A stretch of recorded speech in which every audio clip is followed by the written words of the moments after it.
इलेक्शनचं काय आहे तुमचं गोव्यामध्ये? काय ना इलेक्शनबद्दल काय प्लॅनिंग आहे? आहोत पुढं ताकदीने लढू. कोणाशीही युती करण्याची इच्छा नाही याच्यामध्ये. आमचं संघटन मजबूत आहे.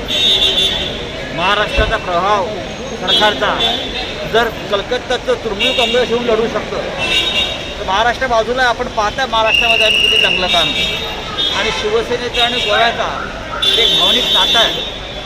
त्याच्यामुळे आम्ही इथे लढणार आणि यावेळेला जिंकणार. ते मला आताही भेटणार आहे. मला आज वेलिंगकरही भेटत आहेत. मला सगळे गोव्यातले जुने नवे कार्यकर्ते आणि संघटनेचे लोक भेटत आहेत. बघा आम्ही काय ते बाजार भरवायला आलेलो नाही.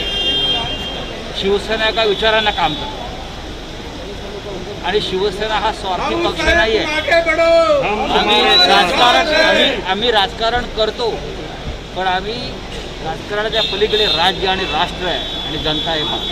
युती करणार कोणत्या पक्षाची गोव्यामध्ये? मला असं वाटत नाही आम्ही युती करावी असा कोणता पक्ष इकडे याक्षण आहे. सगळ्या पक्षामध्ये बजबजपुरी माजलेली सगळ्या पक्षांमध्ये.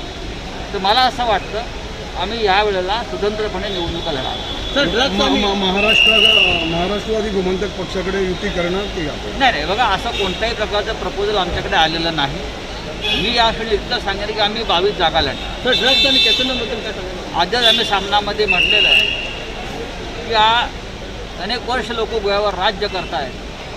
कधी काँग्रेस, कधी महाराष्ट्रवादी गोमांतिक पार्टी होत्या, कधी भारतीय जनता पक्ष आहे. कोणालाही गोव्याला पडलेला या ड्रग्सचा विळखा सोडवता आला नाही. गोव्याची पिढी एक बर्बाद होते.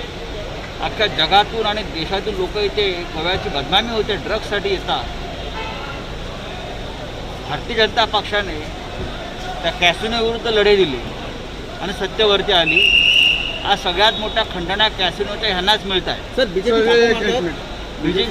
बीजेपी हा गोव्यात तरी थापाडांचा पक्ष म्हणून प्रसिद्ध आहे. त्यांची भावना आहे. कारण मनोहरभाई पर्रीकर असताना त्यांनी कॅसिनोविरुद्ध सगळ्यात मोठं आंदोलन केलं. आम्ही ते कॅसिनोला टिकू देणार नाही अशा प्रकारची भारतीय जनता पक्षाची भूमिका होती.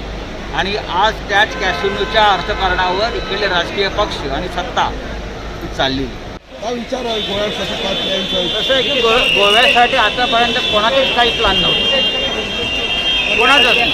फक्त लोकांनी राज्य केलं, सत्ता मिळवली. महाराष्ट्रात शिवसेनेनं ज्या प्रकारचं काम केलं आहे त्या प्रकारे आम्ही गोव्यात काम केलं.